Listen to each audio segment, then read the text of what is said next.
Some men spend their whole lives trying to prove they belong at the table. I spent mine quietly building the table, then setting it on fire when the wrong man told my son he wasn't good enough to sit at it. Remember that, because everything that follows makes a lot more sense when you understand that about me. Welcome to Dad Raw Revenge. Grab your coffee, get comfortable, and remember the people in these stories had every chance to behave themselves. They just chose wrong. Drop a comment, hit that like button, and make sure you're subscribed. Trust me, you're going to love it here. It was a Tuesday morning in early October, Cincinnati, Ohio, the kind of crisp fall morning where the sky looks like God freshly painted it. Pale blue, sharp edges, leaves turning burnt orange along Riverside Drive. I was in my garage on the east side of Anderson Township, elbow deep in a '67 Mustang restoration I'd been nursing for 3 years, when my phone buzzed. Nolan. Why is he calling at 9:40 on a Tuesday? Boy's supposed to be at work. Almost. Nolan. What's up, son? Silence. Then, breathing. The kind of breathing a grown man does when he's trying real hard not to fall apart in front of his father. Dad. His voice cracked on just that one word and my whole chest tightened. I'm at Alms Park. Can you just come? I was already pulling off my work gloves. Don't move. I found him on a bench near the east overlook, the one that faces the river, where Nolan used to fish with me when he was 9 years old. Except this time he wasn't 9. He was 34, sitting with his shoulders caved in like something invisible was pressing down on them. And next to him, little Eli, 5 years old, pack on his lap, eyes wide and quiet. The way kids get when they know something is wrong but nobody's told them what yet. He had a juice box in one hand and his grandfather's old Cincinnati Reds cap on his head, the one I gave him last Christmas. 2 duffel bags sat at Nolan's feet. 2 bags. Oh Lord. I didn't say anything at first. I sat down on the other side of Eli, put my arm around my grandson, and looked out at the Ohio River for exactly 4 seconds. Then I looked at my son. Why aren't you at work? Nolan laughed. It wasn't a happy laugh. It was the kind that comes out when everything hurts so bad that laughing is the only thing left. I got fired, Dad. Fired, I repeated it flat. From Weston Flow Enterprises. Yeah. The job you've had for 6 years. Yeah. I nodded slowly. Okay, Cole. Stay level. And the bags? He rubbed the back of his neck. Wouldn't look at me directly. Benjamin came over last night. To the house. Said he'd been talking to people at the company. Turns out he knows the regional director. He paused. He's the one who made the call, Dad. He got me fired. The river kept moving. Leaves kept falling. Eli kept sipping his juice box like the world wasn't quietly combusting around him. Benjamin Wilson, I said. Your father-in-law. My former father-in-law. Nolan's jaw tightened.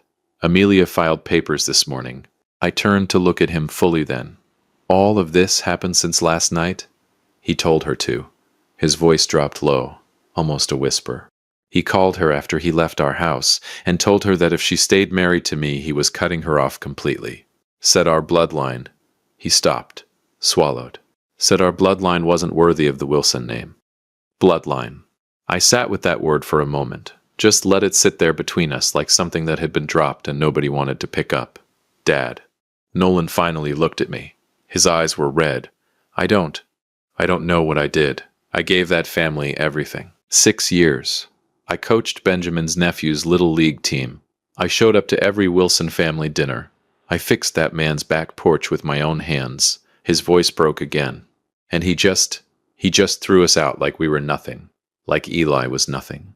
Eli looked up at the sound of his name. Grandpa, he said seriously, holding up his juice box. It's grape. I looked at that little boy, his father's eyes, my father's nose, 5 years old and completely unbothered because he trusted that the adults around him had it handled. He's right to trust that, son. Grandpa's got it handled. I stood up. Slow, deliberate.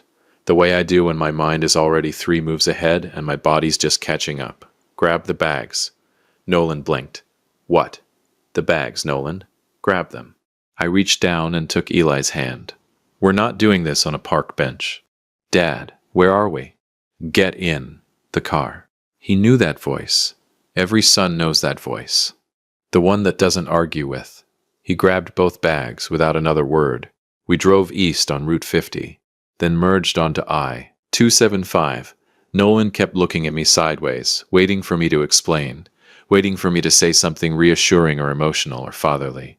I turned on the radio instead. Johnny Cash. Appropriate. Dad. You're scaring me a little. Good. I checked my mirror. Means you're paying attention. Where are we going? Where are we going? 32 years I kept this quiet. 32 years of early mornings and late nights and handshake deals, and reinvested profits, and not one word to anybody. Not my neighbors, not my brother, not even Nolan's mother, God rest her soul. Not the full picture anyway. 32 years of being the man in the modest house on the modest street, driving the modest car because I watched my own father get robbed blind the moment people knew what he had. I wasn't making that mistake.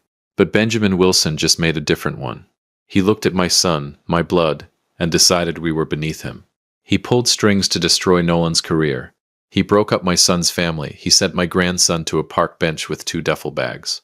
On a Tuesday, in my city, we pulled off the highway onto Mosteller Road in Sharonville, past the shipping companies and the industrial parks, until I turned into a long private drive behind a facility that stretched nearly 4 city blocks. Nolan sat up straight. The sign above the main entrance was clean, steel lettering, understated, professional. Nova Group, Advanced Manufacturing Solutions.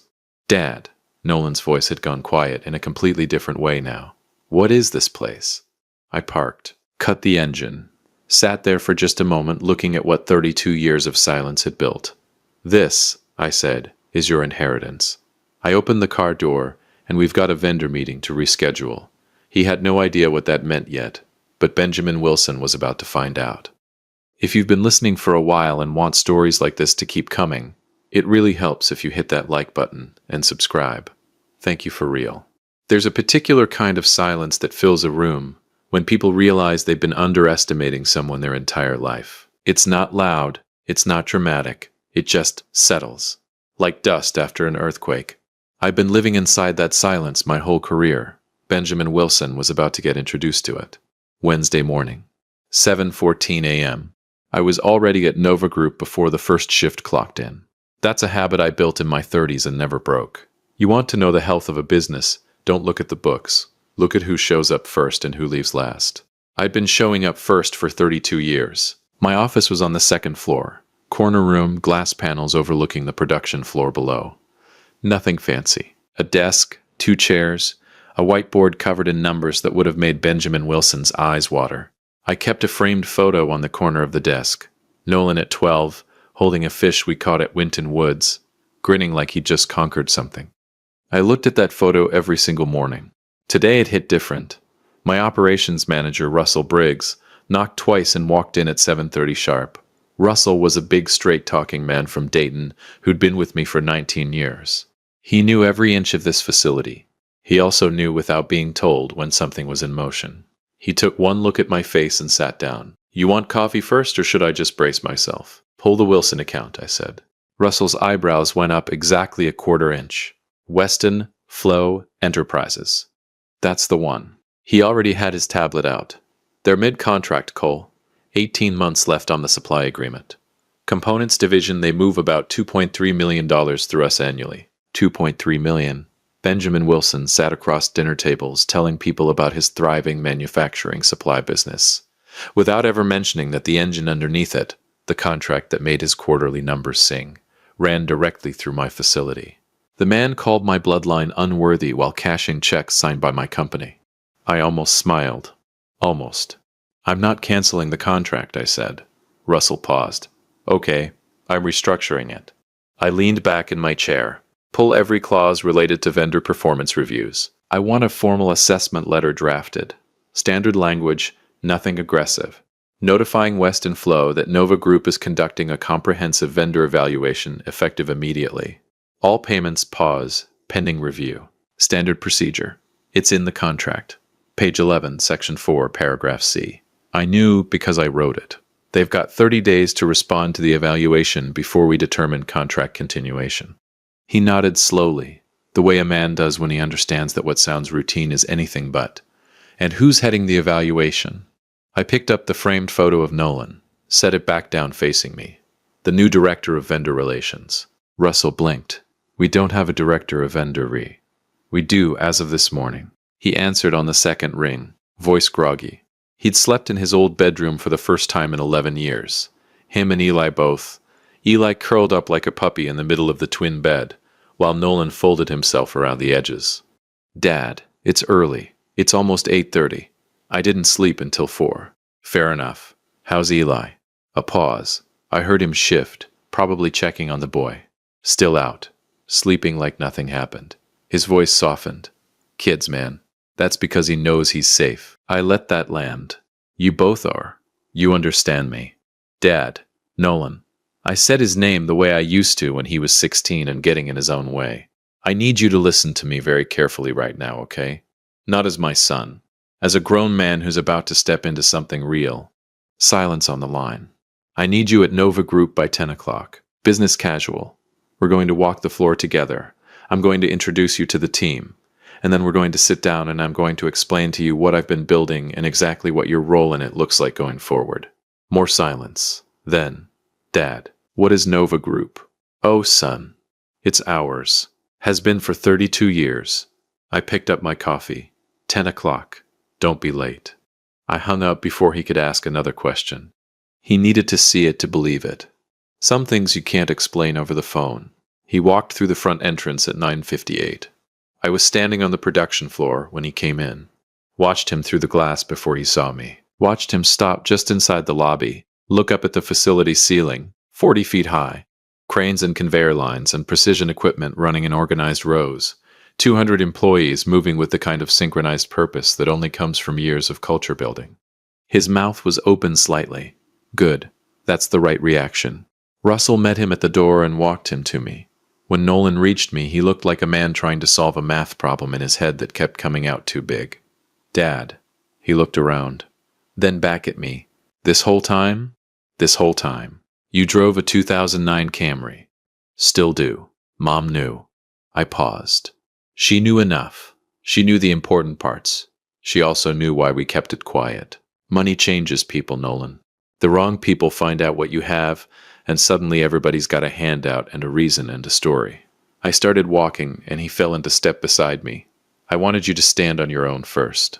Build your own confidence. Know that whatever you became it, on your own merit. He was quiet for a long time as we walked the floor. Workers nodded at me. A few introduced themselves to Nolan. A woman named Carol from the Components Division shook his hand and said, "You look just like your daddy." We ended up in my office. I closed the door, poured us both coffee and spread 3 folders across the desk. Financials, org structure, and the Weston Flow vendor file. Nolan picked up the last one. I watched his face as he read it. Watched the moment he registered the company name. Watched his jaw tighten. Weston Flow Enterprises, he said quietly. That's Benjamin's company. He's a vendor here. Has been for 9 years. Nolan set the folder down. Looked at me. You're telling me that while Benjamin Wilson was sitting at his dinner table calling us unworthy, he was making money through your company? The room was very quiet. Then Nolan said with a calm that honestly impressed me, "What's in the folder?" A vendor performance evaluation notice. Payments paused pending review. I slid it toward him. Standard procedure. And who's conducting the review? I slid the second document across. A formal offer letter. Director of Vendor Relations, Nova Group. Compensation package that would have made his old salary look like a rounding error. His hands were very still on the desk. Dad. I've never done anything like this before. You fixed Benjamin Wilson's back porch with your own hands, I said. You coached his nephew's Little League team. You showed up to every dinner and every holiday and every family obligation with your whole chest. I leaned forward. You know how to show up, Nolan. That's 70% of leadership right there. The rest I'll teach you. He stared at the offer letter for a long moment. Come on, son. Pick it up. He picked it up. When Benjamin gets that evaluation notice, he said slowly, he's going to know something's wrong. He's going to make some calls, I agreed. He's going to ask around. And eventually, I sat back. He's going to figure out whose building he's been in for 9 years. Nolan looked at me. And then what? Oh, that's the best part. Then, I said, he's going to have to call you. The silence that followed was the most satisfied silence I'd felt in 32 years of building something in the quiet. Nolan set the offer letter down, picked up a pen from my desk, signed it. Benjamin Wilson's evaluation notice went out at 4:47 p.m. that Wednesday. By Thursday morning, I had 3 missed calls from a number I didn't recognize. I recognized it. I let it go to voicemail every time. He wasn't ready to talk to me yet. He needed to talk to Nolan first, and Nolan, for the first time in 2 days, was sleeping just fine. Nolan was standing when Benjamin walked in, not sitting behind the desk trying to look powerful. Standing, relaxed, jacket on, hands easy at his sides. The office was clean and quiet, afternoon light cutting through the Cincinnati gray outside the windows, the production floor humming its steady rhythm below like a heartbeat that had never once skipped. He looked, if I'm being completely honest, like a man who had been there his entire life. Benjamin stopped in the doorway. The silence lasted exactly 4 seconds. I counted from the hallway where I stood just out of view, close enough to hear everything, far enough to let my son have his room. Nolan. Benjamin's voice was careful, measured. The voice of a man who'd walked into a room expecting one thing and was already quietly recalibrating. Benjamin. Nolan gestured to the chair across the desk. Thanks for coming in. Have a seat. In a room that Benjamin Wilson had been funding for 9 years without ever knowing whose name was on the deed. I heard the chair move. Heard the stillness that followed, the particular stillness of 2 men who have shared family dinners and holiday tables and backyard conversations, now sitting across from each other in a completely different kind of room. I think there's been some misunderstanding, Benjamin started. Smooth, practiced, the tone of a man accustomed to reframing situations in his favor. About the evaluation notice. We've been a loyal vendor to this company for nearly a decade, and I think if we just talk through the numbers, the relationship has always been mutually benefit. There's no misunderstanding, Nolan said. Not loud, not sharp, just final. Nova Group conducts regular vendor evaluations. It's standard procedure. It's in your contract. The briefest pause. Page 11, Section 4, Paragraph C. Silence settled over the room like fresh concrete. Nolan. Benjamin's voice dropped a register, softer now. The involuntary softness of a man feeling the floor shift beneath him. Look, I understand things between our families are complicated right now. I understand there are emotions involved, and I'm not dismissing that. But business is business, and I don't think we need to let personal matters cloud what has been a very productive professional. You're right, Nolan said. Business is business. Benjamin paused. Hadn't expected agreement, which is why I want to be completely professional about what happens next. I heard movement, the quiet slide of a folder across a desk surface. There it is. I've had our team prepare a revised vendor agreement, Nolan continued. New contract, restructured terms, fair pricing, realistic delivery benchmarks, standard performance clauses. Nothing punitive, nothing personal. Heavier.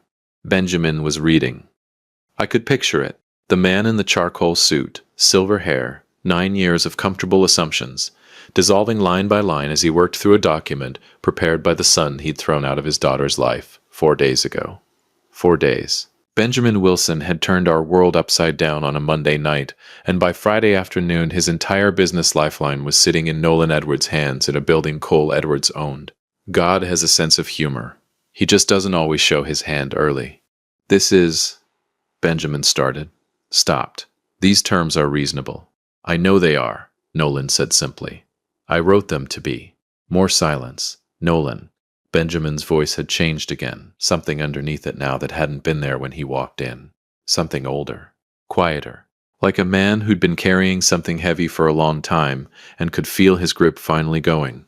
What I said. About your family. About your... He stopped on the word. Couldn't quite get it out the second time. I was wrong. I've been wrong about a lot of things for a long time, and I told myself it was principle. No, it's okay. I forgive you. I appreciate that. The honest response of a man who's been wounded and isn't pretending otherwise. The evaluation will run its course, Nolan continued. Whatever happens professionally, happens professionally. But Eli needs his grandfather, his mother's father. Whatever that relationship looks like going forward, that's between you and God and your daughter. My jaw tightened in the hallway.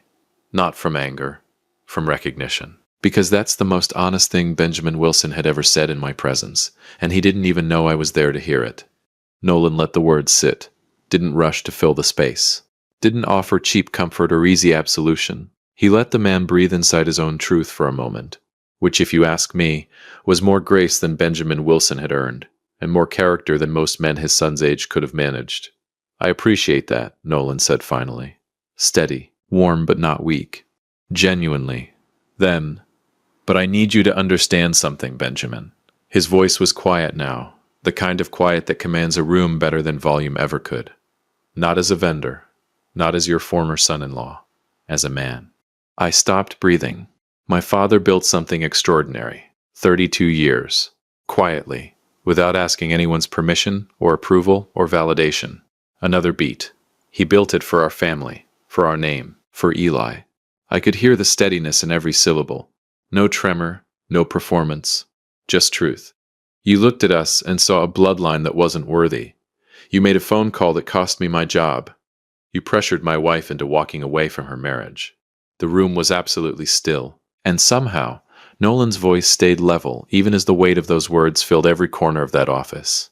You ended up sitting across from me, in our building, reviewing a contract that determines whether your company survives next quarter. Nobody moved. Nobody spoke. Then Nolan slid something else across the desk. A pen. My father taught me that real power doesn't humiliate. I closed my eyes in the hallway. It just makes things very, very clear. The silence that followed was the longest 8 seconds of my life. Then, the quiet, unmistakable scratch of a pen moving across paper. Benjamin Wilson signed the contract. Nolan signed it after him. Calm. Deliberate. The way a man signs something he's already decided. Nobody said another word about bloodlines. Nobody made a speech. Nobody twisted the knife or raised a voice or did anything that needed to be done because nothing needed to be done anymore. Everyone in that room knew who won. Nobody said it out loud. They didn't have to. I walked downstairs. Not into the meeting. I never went into the meeting. I walked out to the parking lot, stood next to my 2009 Camry and looked up at the gray Cincinnati sky for a long, quiet moment. 32 years. Not one day of it was about revenge. Not really. It was about legacy, about building something so solid, so deep-rooted, that when the storm finally came from my family, it would have somewhere real to stand. I thought about my father pressing $8,000 into my hands with everything he had in his eyes. I thought about Nolan at 9 years old, fishing at the river, grinning like he'd conquered the world. I thought about Eli in that Reds cap, serious as a judge, telling me his juice box was grape like it was the most important information I'd ever need. Bloodline. Benjamin Wilson had called our bloodline unworthy. This was our bloodline. A grandfather who built in silence, a father who showed up without flinching, a grandson who didn't know yet what was being preserved for him, but would spend the rest of his life inside the proof of it. There is no amount of money, no corporate contract, no charcoal suit that measures that. I got in my car, turned on Johnny Cash, and drove home, in my modest car, from my company, through my city, the same way I'd driven home for 32 years. Quietly. Completely. Undefeated. If you enjoyed this story, join our community by hitting that like button and subscribing for more real, raw, and family-centered stories. And share this with someone. And as always, thank you for being a part of this community. I will see you on the next one.